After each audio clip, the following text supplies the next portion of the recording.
History made in horse racing last Saturday at the Kentucky Derby. Cherie DeVaux becoming the first female trainer to win at the Kentucky Derby, second ever to win in a Triple Crown race. Obviously, we have a huge racetrack community here in Southern Arizona, a program over at the University of Arizona that has produced some of the legendary trainers right now in horse racing, Bob Baffert, Todd Pletcher among those. And let's chat with some of the ladies who are involved over at the U of A Racetrack Industry Program. Pleased to be joined today by Elizabeth Rogers. She is a professor of practice over at UA RTIP. And we've got Tashua Spiess, who is a student junior in the program from right here in Tucson. Ladies, appreciate you joining us in studio today. First of all, I'll start, Elizabeth, with you. Explain what you do as professor of practice over at the Racetrack Industry Program. Yeah, so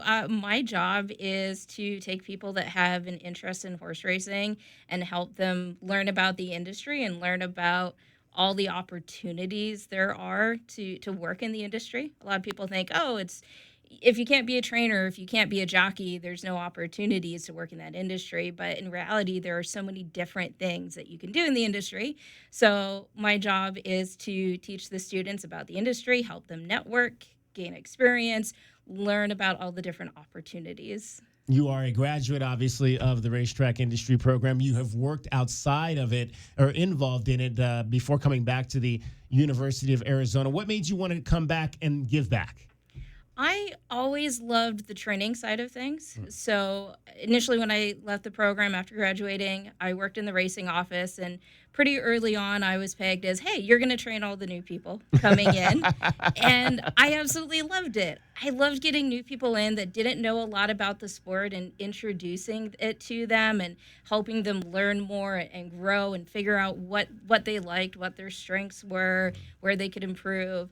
And so after several years in the industry, kind of working my way up into racing secretary, eventually a director of racing, I decided, you know what, it's time to step back and go to the students, because that's what I enjoyed. I enjoyed teaching and training. Tashua, you grew up here in Southern Arizona, a Vail High grad. Did you have an interest in horses growing up, and what made you want to be a part of this program at the U of A? I actually did. During most of my, probably about 6 years old, I started riding horses, Arabian horses, though, and showed throughout the Southern Arizona, showing Arabians through showmanship and halter. And so I just always loved horses. And when I was a child, my grandfather actually took me to the Rito racetrack as a kid, and it was just a thing we did. He loved betting. He loved horses. So I kind of got the bug a little bit with understanding a little bit of how horse racing goes through that as a kid. But then I got into the showing aspect, and then a few years ago decided to, on the fly, purchase a off-track thoroughbred from Turf Paradise, which got me more invested not only into the breed, but actually wanting to do aftercare with the horses. And that led me to a quick Google search about potentially veterinarian school, but led me to the Racetrack Industry Program. So did you know about it as a youngster growing up here in Southern Arizona? I actually didn't. I honestly did not know about that at all. I wanted to be a veterinarian growing up, so that was kind of my main focus. And then the U of A got the vet program, so that was kind of my path into it. And then as I'm looking through the animal science catalog, I see the Racetrack Industry Program, and I just happened to have purchased Scheffler, and so I just got really curious and went ahead and enrolled in that. So your horse's name is Scheffler? Scheffler, like the golfer. Scotty Scheffler. There we yes, go. like the golfer. There we go. Yeah. I like that. So did you name the horse, or was that the horse's name? He was when pre-named before I got him. Okay. Yeah, he was pre-named before I got him. He was about 2 years old when I got him. So. All right. Tashua Spiess is our guest. She is a junior at the Racetrack Industry Program here at the University of Arizona. Elizabeth Rogers also is a professor of practice over there. Okay, so last week, obviously leading into Kentucky Derby, we all know about the legends. We all know about Bob Baffert. We all know about Todd Pletcher, who came through this program as well. I think they've got 7 or 9 Derby wins between the two of them. I had never heard of Cherie DeVaux until literally last Friday. I was doing some last research on the race and saw that there was a female trainer that had a chance to become the first ever winner. So it was about 24 hours before the race. How much was she known within this community prior to last week?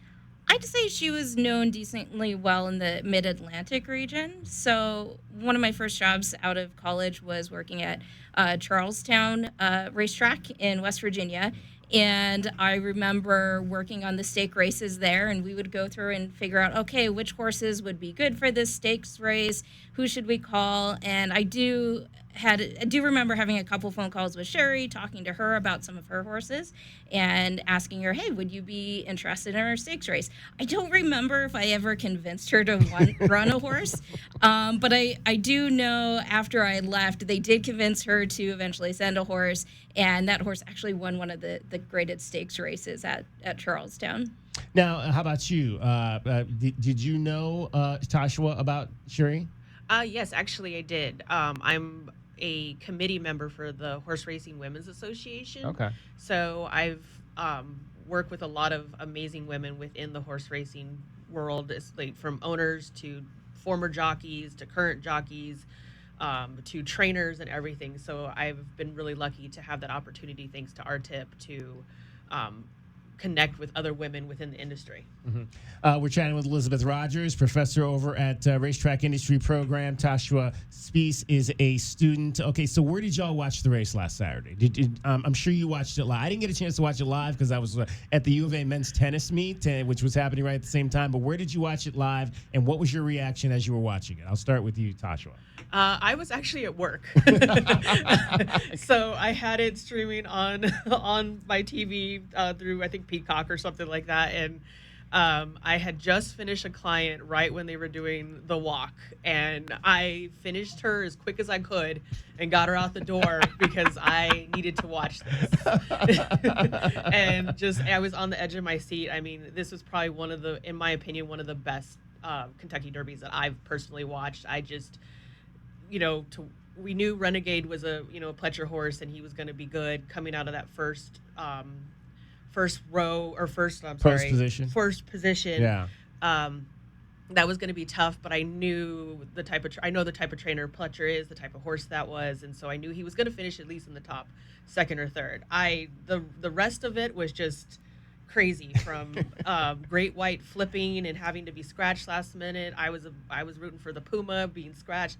I think this might be a history for like the number of scratches that was in a Kentucky Derby, because it was crazy. But yes, I was watching it there, and thankfully I had a nice little gap that I kind of made myself happen. And yeah, it was such a great race. How about you, Elizabeth? Where were you watching? Embarrassingly, I did not watch it live. I actually had family in town, and we were at the planetarium. But I was on a text message chain. Tashua was in there. Some of the other professors were in there, and they were talking about it. And I found like a little cubby hole in the museum and pulled out my phone and found like a replay of the race. So I watched a replay in the planetarium like as soon as I could. But what was nice then is I could sit there and I could replay it constantly and replay the gate break, because it was crazy at the great gate break. Right. Renegade got like taken out. I was amazed he closed and finished second as well as he did. And Golden Tempo almost got into some trouble early too, but Jose was smart and kind of pulled Golden Tempo back out of it and said, you guys go ahead and create your own little disaster up there. I'm going to stay clean. And it was interesting because I think for a lot of us that maybe are fringe horse racing watchers who maybe only pay attention during this 5 or 6 week period for the Triple Crown, a part of the schedule, when you saw the video of Cherie that was posted online of her watching the race, I found it was interesting because I think the average fans would be cheering for the horse, but she was yelling for the jockey. I thought that was so interesting, an interesting part of how she was saying, come on, Jose, come on, Jose, come on, Jose. Whereas if I'm a fan, I'm saying, come on, Golden Temple, come on, Golden Temple. Explain how important the jockey is to what's happening out there. So the jockey's important, but I'm going to say half the jockey's job, more than half the jockey's job, is sometimes just staying out of the horse's way. It's helping the horse get into a clear path. So like Jose recognized, hey, it's a little tough there. I'm going to kind of stay out of it and just help my horse get in the best position. And then I'm going to watch for that opening. And when I find it, I'm going to say, okay, buddy, like it's time to go. Let's go now. And so half the job of the jockey is just staying out of the horse's way. Because if you get too much in the way and you try to over direct them, the horse might just say, you know what, forget you. I'm not doing that. I mean, it was like, and the way he brought that horse from the back, I love the overhead view because you can kind of see how it all works and how he began to find places to maneuver. And then there was that one part where I think he had a chance to maybe go inside the two horses, but he decided to go outside around and bring the horse in from that direction. I mean, Tashua, it's absolutely fascinating how a jockey can maneuver a horse like that to bring it all the way from the back. I don't know that I've ever seen a situation like that where a horse came that far from the back to win a race like that. Yeah, jockeys are just as important as the equine athlete for sure. Like Elizabeth said, it's like staying out of their way, knowing your horse. Your trainer's important to let your jockey know all the things, the little quirks and stuff that they happen to have. Like maybe they don't like to be in the mix with the rest of the horses. They might want to stay. They might like to run on the outside, knowing when to hold them back and let them go. A lot of people just like to charge forward, and then your horse gets tired out, and then here comes these guys in the back, just pacing their time and waiting and just going. But yeah, the jockey is just as important as the equine athlete too, for sure. We're chatting with Tashua Spiess. She's a student in the racetrack industry program here at the University of Arizona, and Elizabeth Rogers is a professor of practice. Okay, so what is this? As a woman in this industry, what does this mean for women in the industry? I think it's a huge accomplishment. There's a lot of us in the industry, a lot of amazing women in this industry. And to see somebody like Cherie kind of work her way up from the bottom, she started as a hot walker, just walking horses after they trained, helping them cool out, and to move up and show just that hard work and perseverance that, hey, we can do this. We're right here alongside anybody else, and we're here to compete. Like, we're not going to hold back, and come get us. She trained as an assistant trainer under a gentleman named Chuck Simon in New York, who was, I think, grew up in Saratoga. He came out here to go to school at the University of Arizona. Chuck unfortunately passed away a few years ago from cancer. You knew Chuck Simon.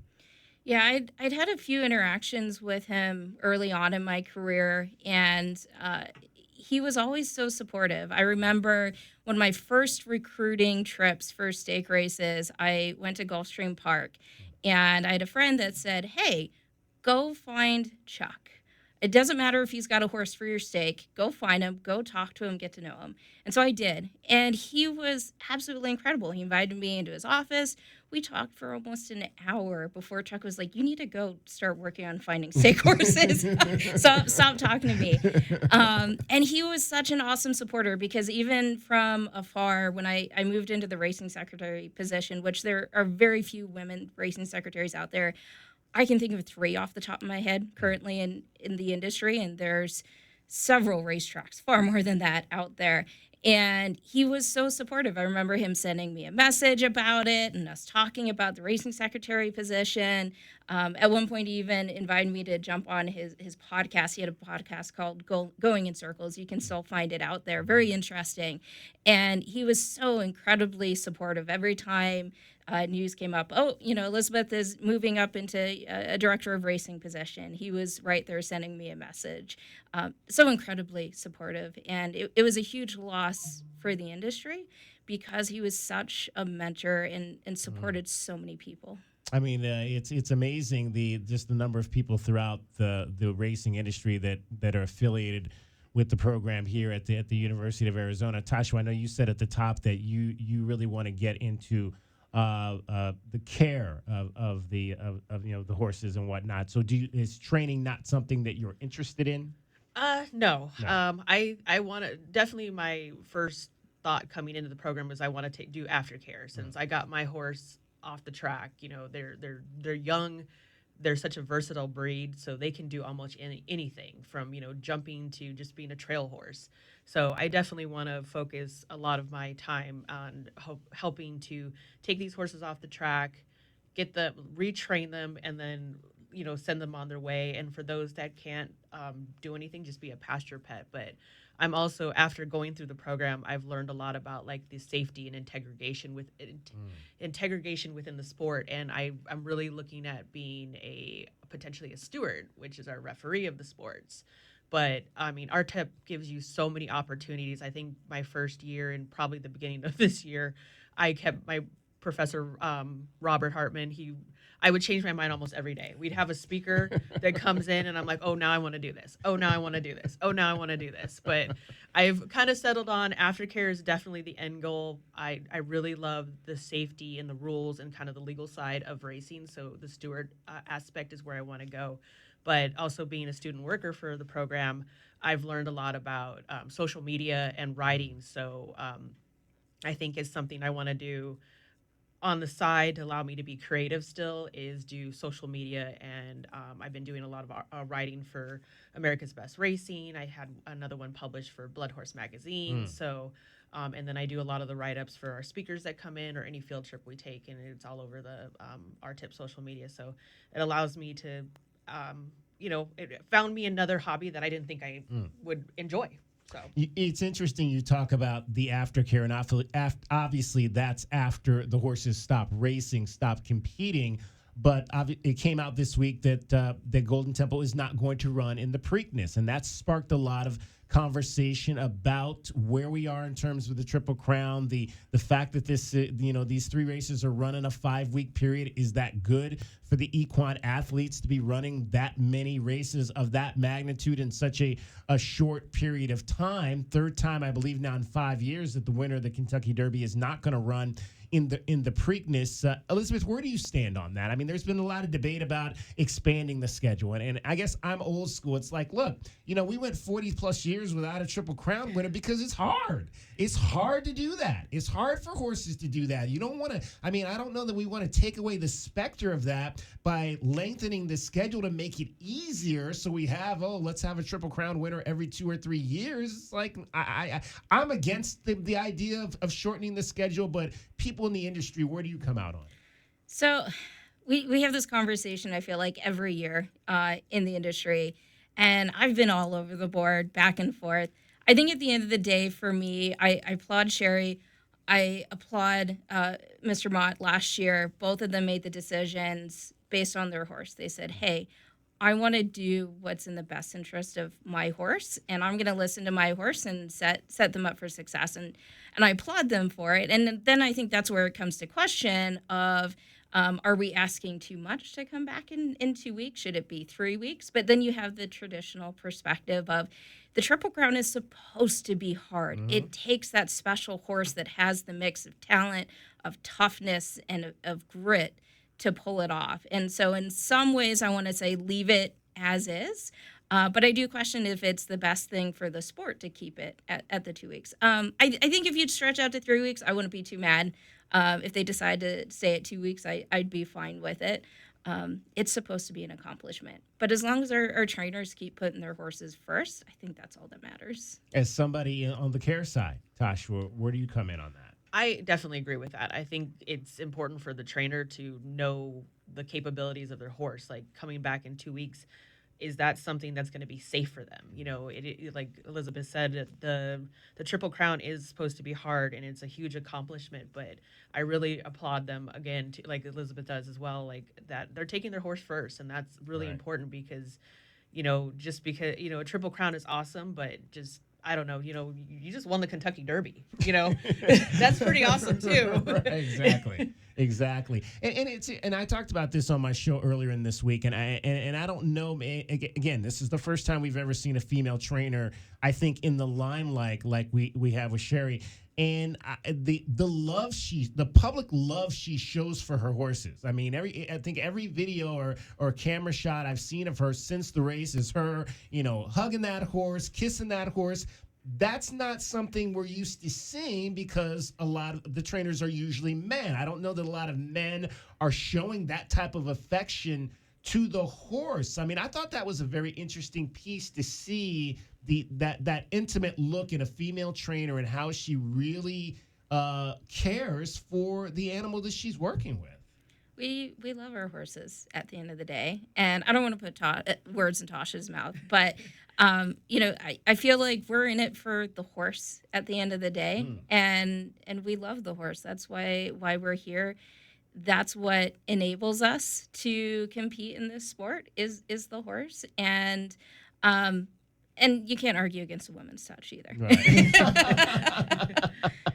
Yeah, it's interesting. Jim, we have Jim Rome on our channel, and he talked about that. He owned some horses, and he said that he got so emotionally involved with the horses that there were men in the industry that told him, "This is not for you. You can't get emotionally attached to these equine athletes." So I guess it's a very interesting, like you mentioned, Tashua, a slope to play with.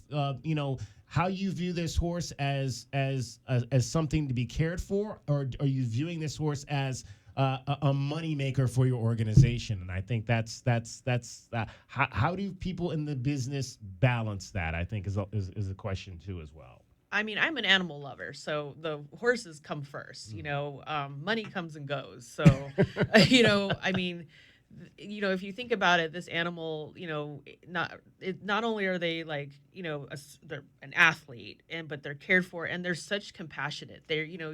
We use horses for all types of things besides racing, like equine therapy. They're so intuitive to your feelings. When I go to the barn to hang out with my horse, like, he knows if I'm having a bad day, and he'll come up to me and cuddle on me, or, pull on my shirt, or, we just had a horse foal a new baby, and every day I would see her and come up with her and give her treats and love on her. And then I just got to see the baby yesterday, and he's so sweet and kind. Like, you have to fall in love with it. And I have seen a male, I'm sure of, like Griffin Johnson with his horse Sandman for the last Derby.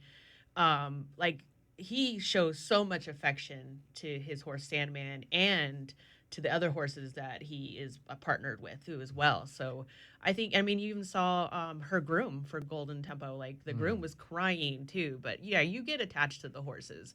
I think probably some other trainers, maybe they have more of a business mindset. But then you also have, Bob Baffert and Todd Pletcher, who have a lot of horses, versus some trainers maybe only have one or two. So I think you get to know the personality of that horse a little bit more since you're with them all the time versus you're jumping between, multiple horses. All right. So obviously we always, when we talk about the horse racing and the program here, we mention Baffert, we mention Pletcher. And every time I talk to somebody from the program, I was like, who's next? I mean, obviously Chuck Simon was a lower level trainer.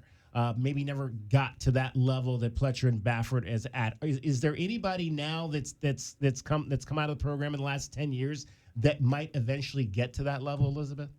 I'm gonna throw a little shout out to recent grad Haley Schiffer. I didn't get a teacher. She graduated before I came Schiffer? to Haley Schiffer. Haley Schiffer, Yep. okay.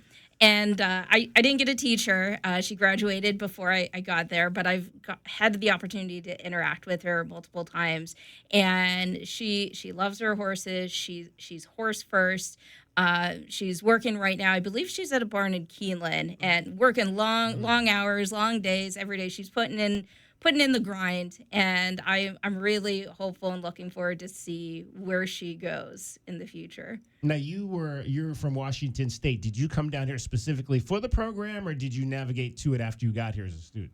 I came specifically for the program. I was actually originally at Washington State University doing pre-vet, and I went to my advisor, and we were talking. I told him I was interested in horse racing.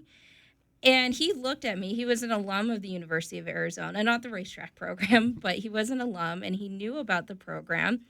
And he said, Elizabeth, he said, go look this program up. Go apply, and I don't want to see you back here. You don't belong here. Go to the racetrack program. And I did, and the rest is kind of history from there. You guys have a great symposium that you put on every single year. New director the last 4 years, Robert Hartman, is running it. I got to know Dr. Davis a little bit when she was there back in the day as well. Give us an update on where the program is now and some of the things that you guys are doing to push it forward. Yeah, so, we have our Global Symposium on Racing, and I think that's one of the biggest benefits to our students. It brings in over 600 professionals in our industry to Tucson. They get to network, they get to interact. The students get to help us coordinate and organize the symposium. Every person that comes in to pick up their badge, there's a student there waiting to greet them. We do a mentor lunch, so each student gets to pick somebody that's coming for the symposium and sit down and have a one-on-one lunch with them, which is a great networking opportunity and one that existed when I was a student. And so I can, at least from my perspective, I can say it's invaluable. As a student, Tashua, what is the symposium meant to you and what you've gotten out of it? It's an amazing opportunity. I've been lucky last year and this year to actually work with everybody to help put on the symposium, but to be able to walk into that room and be surrounded by so many people within industry and then just, be able to network and talk with them. And I've gotten tons of opportunities just based off that.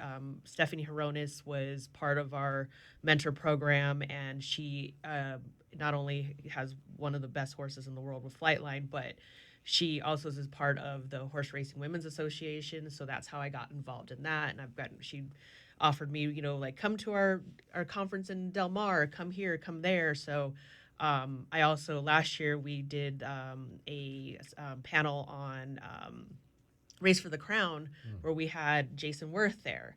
So now I got an opportunity to help them with Icon Racing and doing their social media. So there's just every time I turn around, there's somebody either an alumni or somebody in industry who's ready to help out a student. And, here's my card if you ever need anything, if you want to do an internship, here's this, here's that. So it's just, it's awesome. Where can you be surrounded for 4 days around this many people in one place?